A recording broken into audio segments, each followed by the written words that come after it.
ઘણા લોકો બાળકને ખોટી રીતે પકડે છે, જે ઘણીવાર જોખમી હોઈ શકે છે. આ વિડિયો સ્કીપ ના કરતા, કારણ કે આ બે વાતો તમારા બાળક માટે મહત્વની છે. પહેલું, ગરદનનો સપોર્ટ એટલે કે નેક સપોર્ટ. 3 મહિનાથી નીચેના બાળક માટે આ ખૂબ જ જરૂરી છે. જ્યારે પણ તમે બાળકને પકડો છો તો ગરદનની પાછળ એક હાથ રાખવો, જેનાથી બાળકને નેક સપોર્ટ મળે છે. જો તમે ગરદનને ટેકો નહીં આપો તો બાળકની ગરદન નીચે પડી જશે અને એનાથી બાળકને નેક ઇન્જરીના ચાન્સીસ વધી જશે. બીજું, આગળ તરફ રાખીને ન પકડવું એટલે કે નો ફોરવર્ડ ફેસિંગ પોઝિશન.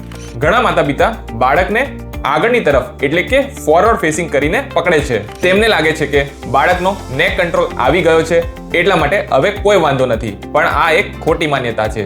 આ ઉંમરે બાળકની પીઠ અને કરોડરજ્જુ એટલે કે બેક અને સ્પાઇન પૂરી રીતે ડેવલપ નથી થયું હોતું.